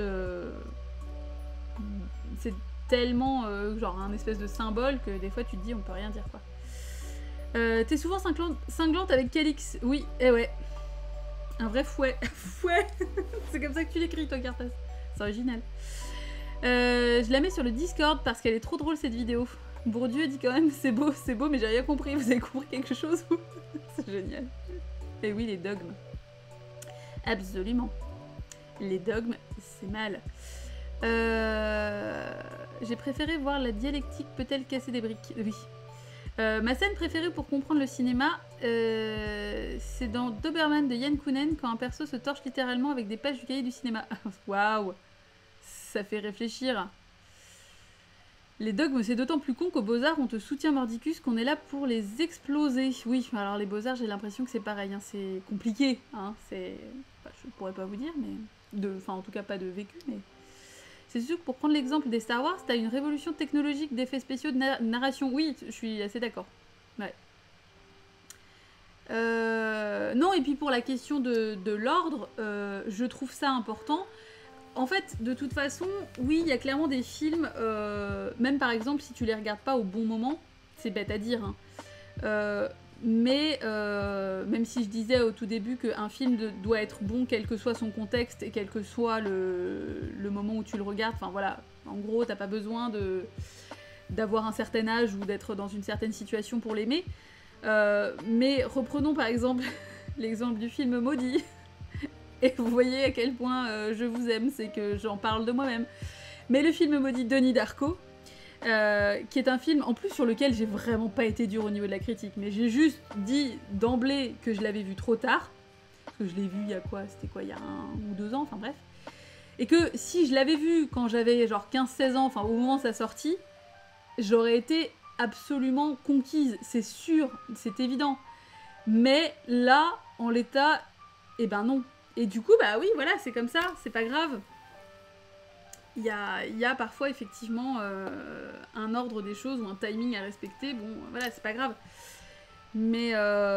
Et puis, aussi, il y a plein d'autres films que j'ai vus il y a très longtemps et que j'ai pas revu depuis, alors que j'ai vu d'autres films entre-temps qui pourraient me donner certaines clés, donc il faudrait que je revoie. Oui, enfin bon, voilà, c'est en perpétuelle évolution, quoi. Et c'est passionnant pour ça. Maintenant, est-ce que ces listes sont faites vraiment pour que, genre, quand tu commences par le premier film et tu déroules le truc, moi, ce que je trouve triste, c'est justement, c'est plus ça, c'est cette utilisation très littérale, en mode, je vais voir tous les films de cette liste-là, et basta, quoi. Alors qu'en fait, il y a plein d'autres choses à voir. J'ai vraiment aimé mon passage aux Beaux-Arts, j'en suis sortie vraiment grandie, et presque artiste, et absolument pas avec une santé mentale très affaiblie, une estime de soi pitoyable. Oh, une fille... Oh. Oh. Alors, c'est pas bête à dire, je pense sincèrement qu'un film, plus la disposition de son spectateur, il y a des moments où tu n'es pas prêt. Oui, non mais carrément, absolument, c'est sûr. Je me lancerai pas sur le débat Denis Darko, merci. Moi je l'ai vu trop tôt Denis Darko, j'ai rien pigé. Denis Darko, je l'ai vu à quoi, 16-17 ans, je l'ai vraiment pas trouvé ouf, je l'ai vu une fois, j'ai pensé ouais c'était cool, et je suis passée à autre chose. Parfait. J'ai 15 ans d'âge mental et j'ai pas aimé Denis Darko, putain mais merci. T'as pas du tout raté ta vie. Non mais en fait le truc c'est que... Alors Adrien tu n'as pas le contexte mais Denis Darko ça a été un film un peu polémique pour moi parce que tout le monde m'a fait chier quand j'ai dit que j'aimais pas Denis Darko parce que c'était un peu en mode t'as rien compris. Mais avec une condescendance, le fandom de Denis Darko est un fandom absolument dégueulasse, mais vraiment comme beaucoup de fandoms en fait au final. Mais sérieusement... Alors déjà on m'a fait chier par et quelle version t'as regardé et t'as vu une director's cut c'est normal et... Enfin bref, bon vous voyez je suis en train de me réénerver. Et à aucun moment personne ne m'a laissé avoir juste un avis dessus alors qu'en plus j'ai pas dit votre film c'est de la merde, j'ai juste dit trop tard et du coup voilà. Et en fait, il y a vraiment plein de gens, effectivement, qui ont été très condescendants en mode « Ouais, mais bon, t'as peut-être pas saisi ce truc-là. Est-ce que t'as vu cette petite nuance de truc ?» Ça va, je suis pas débile non plus, quoi. Mais voilà. Dans condescendance, il y a descendance. C'est important, la famille. Si, la famille. Des Denis Darko, il n'y a rien à comprendre. C'est pas un puzzle. Comme Lynch, d'ailleurs, tu ressens ou tu ne ressens pas. Point barre. Prodigy, on va pas retourner là-dedans. Personne n'a envie, en fait. C'est quoi cette meuf qui a pas aimé Denis Darko? C'est une meuf quoi, elle y connaît rien. Le J-Ben, il y a de ça, hein. Il y a beaucoup de ça. Et je comprends qu'on n'aime pas perso, mais les défenseurs, il y a des arguments stupides. Oui, dans les défenseurs, il y a des arguments stupides. Oui, oui, absolument. Soutien aux anti-Denis. C'est ça. Alors qu'en plus, c'est con parce que si j'avais bien aimé, ça aurait pu me faire un super nom de DJ, Denis Darkos. Et je suis vachement triste. Je pourrais pas l'utiliser parce que ce serait vraiment du troll, quoi. Et comme quand on essaie de m'expliquer Mulholland Drive, ça me fout en rage. je l'avais trouvé long et chiant, mais faudrait peut-être que je le revoie. Tu sais, au pire, c'est pas grave. Hein. Vous me donnez sincèrement envie de voir Denis Darko, mais c'est bien, tant mieux. Je ne jure que même par Machete et Annie Hall. Ben oui, non mais il faut tout. C'est bien, c'est le florilège de la culture. Fellini sinon, des choses à ajouter. Non mais la violence. Alors attendez, parce que j'avais pris plein de notes et puis comme d'habitude, bah, j'ai pas du tout lu mes notes. Regardez, mais attendez, j'ai une page entière de notes qui ne serviront à rien. L'attention. Ah oui, alors il y a un côté malade imaginaire et charlatan, etc. Au début avec je suis désolée, hein, je retourne complètement de auto et mezzo, cette digression était fabuleuse et très intéressante, mais il est 22h02 et on va essayer de conclure. Donc voilà, j'ai trouvé qu'il y avait un côté très moyenâgeux en fait. Je m'attendais limite à ce qu'il lui conseille une saignée quoi par exemple. Donc j'ai trouvé ça très intéressant. Petite je sais pas, parallèle étonnant. Je prépare mon dos pour les coups de fouet. Non mais Cartas on fire.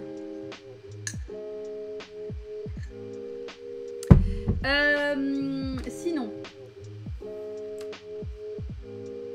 j'ai écrit Marcello avec un cœur, comme une ado. Il est 22h02, on va essayer de conclure ce que tu dis vers la fin de ton date. Faudra vers la fin d'un date à 22h. Bon, bah on a fini de manger du coup. La meuf qui est pas là pour niaiser quoi.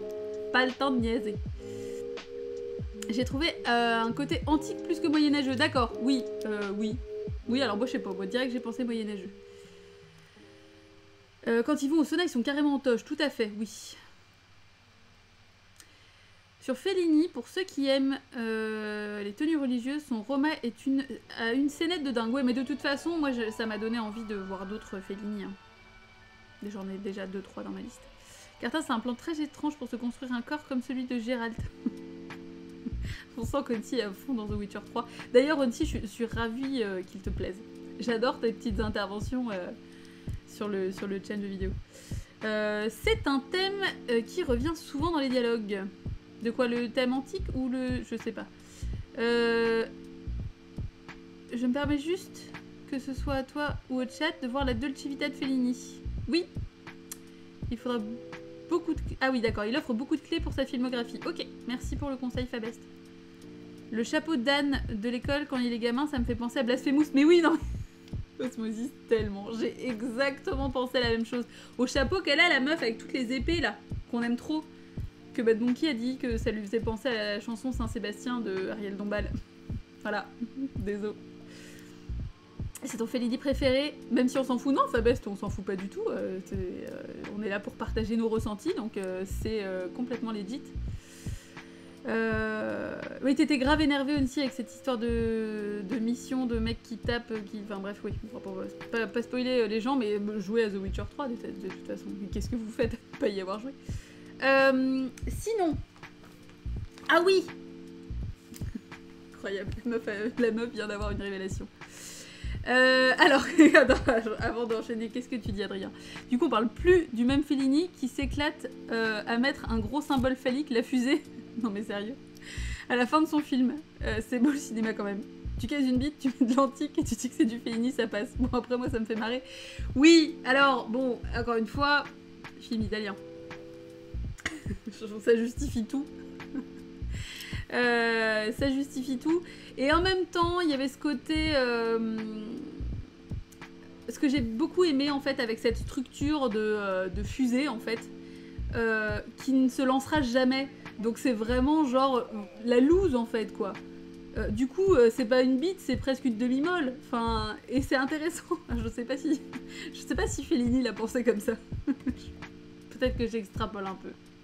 Dites-moi, n'hésitez pas. Mais cependant, il y a quand même cette dimension-là que j'ai trouvée intéressante. Ouais. Tiens, à propos d'Ariel Dombal, on pourrait débriefer Alien Crystal Palace. Oui, alors il est trouvable ou pas? Parce que moi je suis à fond. Hein. Et j'avais dit, hein, de toute façon, le débrief. Moi je suis contente qu'Adrien nous ait rejoint parce que j'aime beaucoup cette analyse. Écoute. C'est vrai, c'est intéressant. Les allusions sexuelles, même Hitchcock le faisait, donc ça ne choque pas vraiment dans l'idée. Non, c'est ça, je veux dire, quel homme n'en fait pas. Je me suis arrêtée avant même qu'on commence à voir la fusée, mais tu vois aussi, t'as tout loupé quoi. Pour moi, la fusée, c'était vraiment tout ce qu'il a envie de faire, mais qu'au final, il arriverait jamais à faire. Oui, puis alors, esthétiquement, c'est très beau, ça donne des plans vraiment super jolis avec les fils et tout, là, et sans que jamais ça ne serve à rien. En même temps, dans le harem, ces meufs disent qu'il est pas capable de bander. Et oui. L'analyse de ouf. Je pense que, tu vois, personne n'a analysé du Fellini comme ça. Et ça, vous ne pouvez le voir que sur ce stream, le dimanche soir. Et est-ce que vous n'êtes pas ravis de passer ce moment avec moi? Il est introuvable, ce film avec Ariel Dombal. Fantastique, bah oui. Je crois que personne n'a suffisamment envie de souffrir pour faire une copie du film. Oui, bon alors bref. Donc, enchaînons. Il y a un truc qui m'a fait penser à quelque chose. Cette scène hyper intéressante. La représentation de l'impuissance marche en fait, mais bien sûr. Mais tout est lié. Tu crois que je parle de demi-molle gratos comme ça juste pour faire du clic? Bah non, parce que ça sert à rien de toute façon. Ça vous êtes déjà là, donc aucun intérêt. Le moment, le passage avec son père. Ses parents sont morts. Bon, déjà, on voit surtout sa mère, bien évidemment, encore une fois, film italien, les années 60, la figure de la mère. Ce que j'ai trouvé très intéressant, c'est que quand il parle avec son père en lui demandant où est-ce que tu es, est-ce que t'es bien, etc., ça m'a fait beaucoup penser à Proust. Au moment où il parle de la mort de sa grand-mère. C'est hyper intéressant parce que c'est vraiment les mêmes termes en fait. Je sais pas si vous avez lu ce passage-là, si ça vous dit quelque chose, mais c'est un passage très émouvant en fait où où Proust, pardon, je suis désolée, je vois Jacques Demi-Molle et franchement, putain, Prodigy, tu sors quoi. Je suis en train d'essayer de parler d'un truc intéressant et toi, voilà, bref. J'ai trouvé ça super intéressant parce que donc ce passage où Proust parle de sa grand-mère est très très émouvant. En fait, il réalise que sa grand-mère est morte, il l'avait pas vraiment compris jusque-là, il était hyper attaché à sa grand-mère.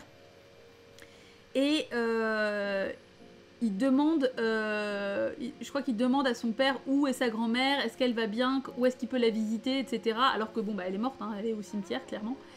Et donc, ça fait vraiment, alors je sais pas si c'est volontaire, mais c'était, enfin pas du copier-coller, mais enfin l'allusion est vraiment surprenante en fait. Ça m'a fait beaucoup penser à ça, et si vous ne connaissez pas vraiment, je vous recommande. C'est dans le côté de Guermantes ou un truc comme ça. Et il doit y avoir trouvable sur le net juste ce passage sur la mort de sa grand-mère, qui est très très émouvant. Vraiment magnifiquement écrit, enfin très très intéressant. On parle de quoi? J'ai un bug. Bah oui, non mais personne n'écoute en même temps. Tu regarderas le replay. Un bouquin. La meuf est hostile. Non mais ça fait 5 minutes que j'essaye de sortir mon truc. J'ai pas la force de... Mais je parlais d'un bouquin de Proust. Voilà. Et de la parenté avec le passage en fait où il voit son père et son père retourne dans sa tombe, ce qui est perturbant quoi. Alors, quoi d'autre? On parle de Dombasle, du coup ça me donne envie de proposer un film de BHL. Il paraît que c'est atroce, j'ai pas du tout envie. Alors il faut savoir, je sais pas si j'avais déjà évoqué ça, que j'avais créé un groupe, alors vous savez, à l'époque de Facebook, il y a probablement à peu près 10 ans, où tout le monde créait des groupes pour un oui et pour un non, et moi j'avais créé un groupe qui s'appelait J'ai envie de dévisser la tête de BHL et de lui chier dans le cou. Voilà. Un groupe qui avait eu son petit succès, pour lequel j'avais reçu des menaces de mort d'ailleurs, bref. Il y a un truc qui me fait penser à quelque chose, le petit pudding, c'est attention, le clickbait but done wrong. BHL est le mec de Dombasle, oui, c'est dégueulasse.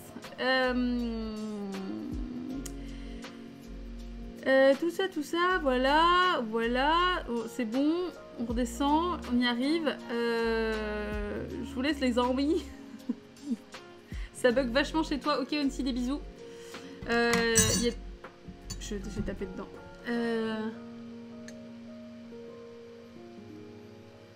Je viens de fortement gagner en sympathie. Pourquoi? Qu'est-ce que j'ai fait? Parce que j'ai parlé de Proust? Putain, si ça tenait qu'à ça. Il fallait que je le fasse depuis des genre, t'étais sûr? Putain, Marcel! Ah oui, non, pour mon groupe Facebook. Voilà. À l'époque de MySpace. Non, alors oui, MySpace, bien évidemment. Mais il n'y avait pas de groupe sur MySpace. Par contre, on faisait des... Comment ça s'appelait, là? Des espèces de... On répondait à des tests et tout, là. C'était atroce. Des surveils. Putain. Oh, l'époque des surveils, quoi. Et puis les top MySpace, où du coup, fallait choisir dans quel ordre tu mettais les gens en fonction de si t'essayais de les draguer ou pas. Pour Marcel Proust aussi, tu as déjà toute ma sympathie. Ouais, merci Cartas. Mais c'est bien de faire un petit update parce que ça me rassure. Le nom de ce groupe donnait tellement dans la subtilité, ouais, absolument. Le groupe existe encore, Osmosis, non mais... Moi j'ai un peu jeté le bébé avec l'eau du bain parce que de toute façon je vais plus sur Facebook puisque c'est l'enfer. Et que c'est l'angoisse surtout. Mais oui, hein, j'ai pas supprimé le... Ouais. Et bah... adhérez à mon groupe, s'il vous plaît. On va lui donner une seconde jeunesse. Les surveils, les qui a visité mon profil et autres conneries grâce à Cambridge Analytica. Auquel Cambridge Analytica est pété de thunes. Ah ouais, je ne savais pas. Alors bon, on continue. Donc Marcel Proust, ça c'est fait. Barbara qui danse égale cœur. Ça m'a fait très objective. En sachant qu'on a un rôle de Barbara Steele qui est quand même assez léger. C'est pas au centre du film, mais bon.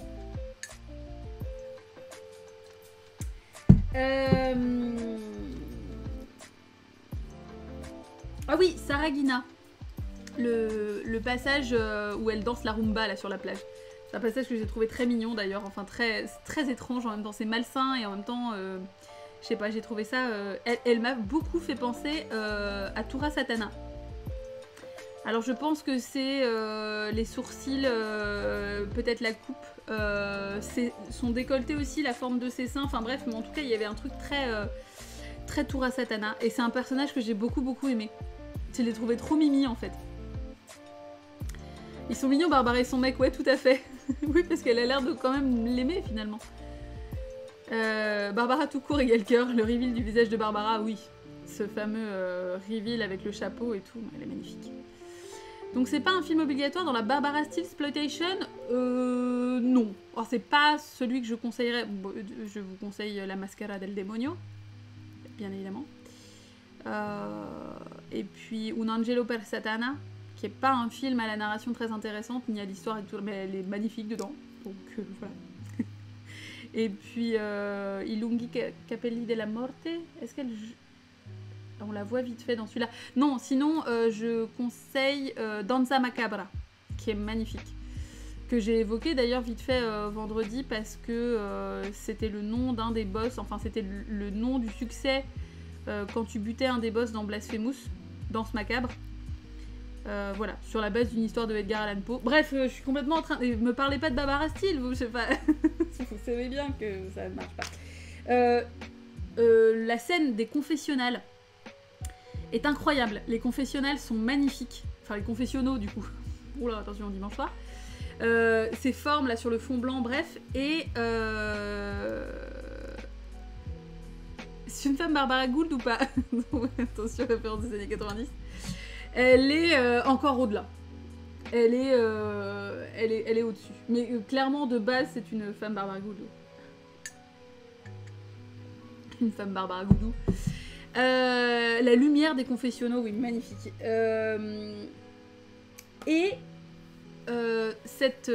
Alors, on n'est pas sur une critique acerbe de la religion catholique. Encore une fois, Italie, les années 60, j'ai l'impression que c'est genre le truc qui est un prétexte à tout, en fait, qui explique tout. Mais cette représentation de la douleur et de la honte que j'ai trouvé très intéressante en fait. Quand il se fait engueuler par sa mère, et qu'elle dit qu'elle a mal, enfin, c'est vraiment cette culpabilité permanente de la religion. Et même quand il a sur son petit chapeau écrit honte, puisque c'est ce que ça veut dire en italien, j'ai trouvé ça hyper intéressant et j'ai trouvé que c'était finalement une critique quand même finalement assez forte. Enfin, la religion s'en cache pas, mais le fait que ça repose vraiment exclusivement là-dessus. La scène avec les prêtres est trop cool, mais de toute façon, moi j'ai vraiment surkiffé l'image jusqu'à l'arrivée de sa femme. Ok. Les motifs de confessionnaux, c'est souvent joli. Ouais, mais là en plus, il y a un côté un peu... un peu moderne, quoi. Je sais pas. Ce côté un peu pointu. D'ailleurs, j'ai failli mettre ça en image de fond, mais ça rendait beaucoup moins bien que cette vierge avec une dentition un peu étrange. C'est horrible la honte qu'il fouette sur un gamin. Ouais, qu'il fouette, mais oh, ça marche en même temps. Qu'il foute sur un gamin ce qu'ils leur mettent dans la tête sur les femmes. Ouais, absolument. Et c'est, voilà, parce qu'il le dit que c'est Satan, etc. J'adore quand il doit s'agenouiller et qu'il penche le genou, puis l'autre, on dirait qu'il danse, oui. C'est ça.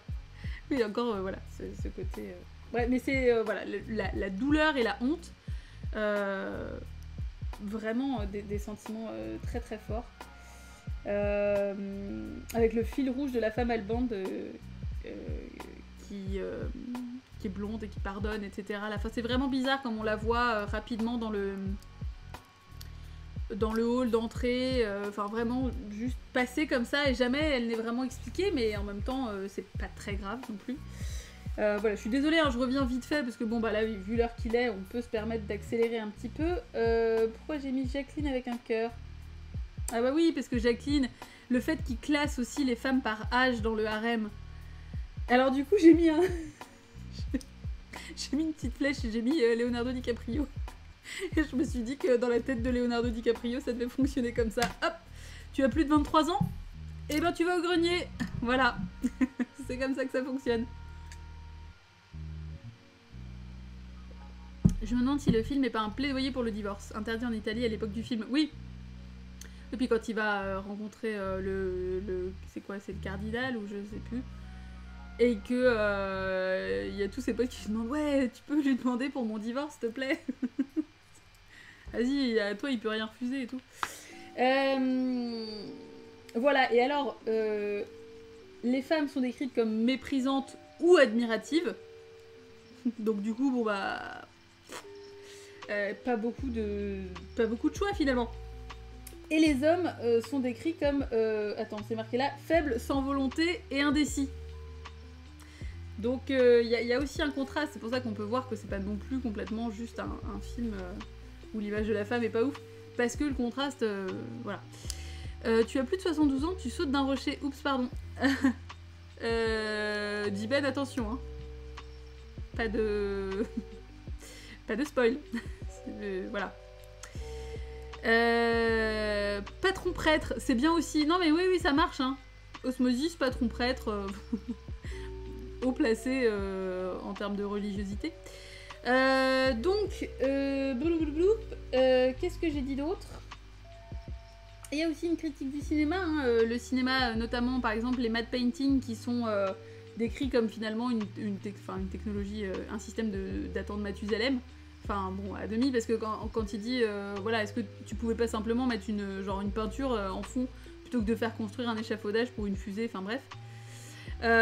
Du coup, voilà, c'est intéressant. Plus ce côté mensonge aussi, l'évocation du mensonge du cinéma perpétuel. Et c'est très intéressant.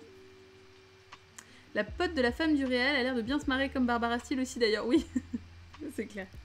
Ouais, elle est là sans être là, enfin voilà. Je pense que le magicien c'est une figure du cinéma justement, ouais, tout à fait. En français il dit tu voulais faire du cinéma de papa ou quoi? D'accord, ok, la VF est pas ouf. C'est dur. Tu peux dire évêque, ça tape plus large. Titre. Bah, enfin vraiment. Genre. Titre. Enfin bref. Désolée. Il critique pas un peu la manière de faire de la nouvelle vague qui fait tout en décor réel et plus en studio? Ah peut-être, Cartas, écoute. Je ne maîtrise pas suffisamment la nouvelle vague pour pouvoir aller jusque là. Titre sale, voilà. Voilà. Pédo-titre, un peu du coup. Désolé. Alors. Voilà, les femmes qui se retrouvent à réclamer le droit d'être aimées au-delà de 60 ans. Ce qui est, bon, voilà, toujours d'actualité, hein. Les choses ne changent pas, c'est ça qui est bien, c'est qu'on a des petits repères. Rossellini fait aussi pas mal de films en décor réel, c'est peut-être une critique envers lui. Titre lyonnais aussi. Cool. Voilà, alors... Bon, alors toujours la figure de la maman et de la putain. Ça c'est bon. Pareil, hein, en Italie, beaucoup de mal à se décider là-dessus. Voilà. La voix de Claudia Cardinal qu'on aime beaucoup. Peut-être que l'évêque le met dans les... Hein? Ah oui d'accord, petit pudding. Oui, on va passer à autre chose, hein. On va pas s'éterniser là-dessus. Alors, aussi, ce magnifique plan... Ouais, la mère, la sainte et la putain. Ce magnifique plan avec Claudia Cardinal dans la voiture où lui est dans l'ombre et elle est dans la lumière. Très, très joli, très beau. Moi, putain, je l'ai vu ce film. Oui, non mais ça y est, un film... voilà, l'enfant qui boude, tout ça. Big Fish, c'est bon? Voilà. Boum. Y'a quoi? J'ai réussi à faire le tour de mes notes. Je fais le tour de moi-même, je fais des... Enfin bref. Donc, voilà, c'était bien. C'était bien. Je suis très contente et puis on a eu plein de choses à dire, c'était passionnant, ça nous a ouvert toute une autre gamme de discussions. On ne s'arrête plus, mais c'est chouette, ouais, c'est plié. Allez, hop, emballé, c'est pesé. Cette rêve 90 qui sort de nulle part, ouais, je suis désolée. Voilà. Si tu veux te perdre rien que pour le haut clergé, t'as pas patriarche, évêque, majeur, cardinaux, Prima, évêque métropolitain, évêque diocésain. Ouais. Voilà. Donc, oui, Cartas, et oh, tu te calmes, Cartas. C'est moi qui annonce le film. Je te trouve bien énervé. Ça, c'est parce que t'as pas encore les cadeaux, là. Ça te fout dans un état. C'est intenable, le mec. Ça suffit, hein. Donc, dimanche prochain, j'ai décidé qu'on allait débriefer le 41e. Putain, j'ai dit le mot qu'il fallait pas, j'ai trigger Cartas, quoi. Je suis désolée. Cartas est cassé. Donc, le 41e, qui est un film... Alors, vous allez me dire pourquoi un film russe de 56, me semble-t-il. Alors, attendez. Je vais vous mettre la fiche du film. La fiche Letterboxd. Allez. Ok, il y a du mal, mon ordi. Hein. Ouh là là, dis donc, pépère. Alors...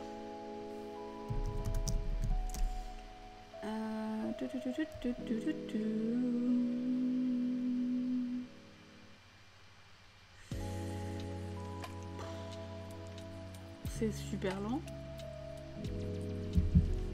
C'est pas ça du tout. Ah voilà, si. The 41st. 2,56, tout à fait. Parce que je suis plus du tout sur le bon truc. Voilà. Hop. Voilà. Donc l'affiche est là. Donc c'est un film de Grigory Shukrai. Pourquoi c'est un film que j'ai dû trouver parce que il se trouve, attention story time, que c'est le premier film qu'a vu mon père au cinéma. Et donc on en reparlait parce qu'il est venu il n'y a pas longtemps chez moi, cette semaine en fait, en début de semaine. Et il m'a dit si tu pouvais me le retrouver, vraiment j'aimerais beaucoup le voir. Parce que voilà, j'en garde un souvenir un peu impérissable, etc. Et donc je l'ai trouvé et je me suis dit, bah moi, enfin évidemment du coup, vu le souvenir impérissable qu'il a laissé sur mon père, j'avais envie de le voir. Et bah, je me suis dit pourquoi pas le mettre en débrief, parce que effectivement, il y a a priori pas mal de choses à dire là-dessus. Je n'en sais pas beaucoup plus que ça, hein, mais on va en chier pour trouver des sous-titres ou pas. Non, Mad Monkey, moi j'ai déjà les films, hein, donc vous embêtez pas, j'ai déjà ce qu'il faut. Donc je vais vous smasher ça tout à l'heure, il n'y a pas de problème. Voilà, avec des sous-titres en VF et tout, enfin voilà, pas de problème. Hein. Je m'occupe de tout, tu s'occupes de rien. Donc voilà, donc j'ai hâte, je suis vraiment curieuse de voir ce que ça donne, quoi. Parce qu'une meuf badass, et ça, c'est cool, ouais, tout à fait. Marrant, moi c'était Quand passent les cigognes. Ton premier film, tu veux dire, ou le premier film de ton père? Parce que c'est encore différent du coup. C'est fou de se dire que le cinéma russe passait normalement dans les salles à l'époque. Ouais, c'est clair. Ah oui, donc c'est de ton père. Non, parce que le Prodigy, il a 75 ans. Non, en plus, mon propre père n'a pas du tout 75 ans. C'était un peu gratos, je suis désolée. Donc voilà, donc du coup, go pour le 41e, un peu de respect. Mais non, tu sais que je suis comme ça, moi. J'ai zéro respect et en plus je te fais acheter des jeux. Sorry not sorry. Pour la diffusion de ces films, faut dire merci au PCF. Bah justement, enfin bon, là-dessus, le film va être intéressant. J'ai même pas regardé combien de temps il durait, mais bref, en tout cas, je pense que c'est pareil, il va y avoir vraiment pas mal de choses à dire. 88 minutes il dure, d'accord, voilà, on n'est pas sur un film de 4 heures, je suis désolée Cartas, on est sur une durée à peu près classique. Donc voilà, donc je m'occupe de le smasher là ce soir. Il dure 5 heures, j'ai vu, dans Cartas. Merde. Je suis saucée, j'ai tenté de le voir. Bah écoute, Prodigy avec plaisir. Ouais, vraiment, j'ai hâte de le voir et puis j'ai hâte d'en parler avec vous aussi, bien évidemment. Merci beaucoup pour ce débrief de Otto et Mezzo. Il y avait vraiment plein de choses à dire et ça a soulevé des débats que j'aime toujours partager avec vous, en fait. Hein, c'est toujours très intéressant. Parce que c'est toujours fait, en plus, dans le respect des avis des uns et des autres. Et je trouve que c'est vachement bien, en fait. Parce que, mine de rien, comme on évoquait justement cette espèce d'élitisme plus ou moins culturel et de diktat, ça rend parfois le débat un peu stérile et assez compliqué. Donc c'est vrai qu'avec vous ça marche bien quoi.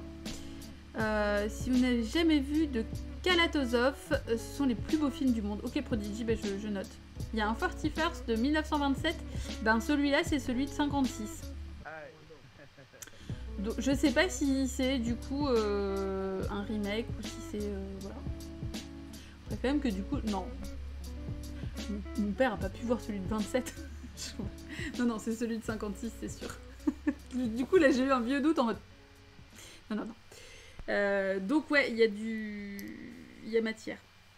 Et pour un truc complètement différent. C'est ouf, les plans de quand passer Cigogne, je pense vraiment que ça sera ta cam. Ok, bah écoute, Prodigy, je note. Je vais me mettre ça dans ma petite watchlist sur Letterboxd. D'ailleurs, Letterboxd, j'ai un peu abandonné, là, enfin, je fais un peu de la merde. Mais il faut que je remette les trucs, je note plus. Je suis plus assez assidue, alors qu'en fait, ça me sert vraiment de cerveau, donc... C'est un remake. Ok, merci Adrien. Bon bah écoute, c'est un remake. Voilà.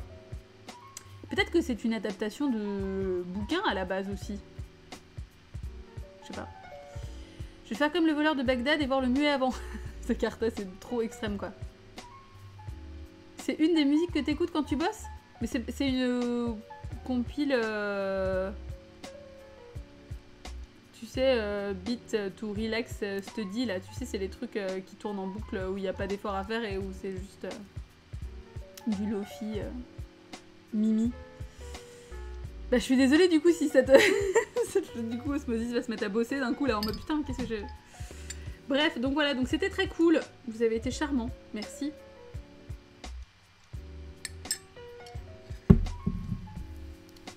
Beat to relax, putain, oui, Prodigy, mais... Titre, oui, mais enfin... Un peu trop évident, quoi. C'est pour ça que je les connais. Voilà, alors du coup, vous avez vu mon petit moonboot, comme dirait Jean-Louis. Avec le lien du Discord, hein, pour celles et ceux qui débarquent et qui ne connaissaient pas les lives, si vous voulez nous rejoindre sur le Discord, c'est cool. Tout le monde est gentil. Et ça fait plaisir. Et c'est surtout le meilleur moyen pour être au courant des lives, notamment des lives jeux vidéo par exemple, choses comme ça qui peuvent arriver un peu de façon inopinée, comme on en a eu par exemple coup sur coup jeudi et vendredi sur Blasphemous, parce que c'est un jeu que j'aime beaucoup. Petite précision, il y aura un live mardi prochain, pas de Screening Skull parce qu'on n'est pas sur la semaine du Screening Skull, donc du coup probablement un live de Blasphemous, mais... je vais voir Portrait d'une jeune fille en feu, parce que ma mère m'a sur-hypé pour aller le voir, et bon, maintenant je suis vraiment très curieuse de le voir. Et la séance est à 18h30 mardi. Donc ben, ça dure 2 heures, donc du coup je serai sortie à 20h30. Je pense que le live sera plus sur les coups de 21h30, 22h peut-être. Donc c'est pas extrêmement grave, hein, 22h ça va, c'est pas non plus... voilà. Mais ça sera peut-être un petit peu plus tard. Voilà, je vous préviens juste. Je vais vous mettre tous les liens quand j'aurai smashé le film dans le Discord. T'essayes de le voir aussi, mais ton bled le programme pas, Fabest. Ah ouais, je suis désolée. C'est chiant ça. Parce que moi, effectivement, alors là, ce qui est bizarre, c'est que par exemple, Cartas, lui, dans son bled, il le programme à partir du 2 octobre. Et moi, chez moi, a priori, il ne le diffuse plus après mardi. Donc voilà. 22h, petit Calix s'est couché depuis bientôt 4h, c'est gratos, c'est clair. Ah bah il est pas là aujourd'hui, en plus il avait dit qu'il viendrait peut-être. Si ça se trouve, en fait il est en train de nous regarder en scred et tout, et de nous maudire. J'ai un bled de niveau supérieur, un salaire d'ingénieur et une... Bon bref, on va arrêter avec cette blague. Mais je ne m'en lasse pas, je suis désolée. Bref, donc en tout cas, encore merci à vous, c'était hyper cool. 22h33, on avait beaucoup de choses à dire, mais c'est... voilà. Le signe des meilleurs débriefs. Ça se fait pas, je le ferai plus. Non, mais si tu peux. C'est pas grave. C'est pas grave. ça le motive, tu sais, ça lui donne des petits coups de boost. Voilà, c'était chouette, vous êtes chic. Je vous dis à bientôt sur le Discord, à tout de suite même. Hein. Et puis, donc, mardi prochain, je vous retiens au courant de l'heure exacte. Mais je pense que si on part sur 22h, c'est bien, ça me donnera le temps de manger un peu. Histoire d'être un peu plus en forme. J'ai pas vu le film, mais grâce à vous, j'ai tout compris. Et ça, c'est magnifique. Je vais pas trouver la version muette. Non mais Cartas, contente-toi déjà de voir le film pour dimanche prochain, de voir le film du débrief. Après, bon, si tu retrouves pas le muet. Bref, peu importe, je vous laisse. Je vous fais des bisous et je vous dis à tout bientôt. Merci encore.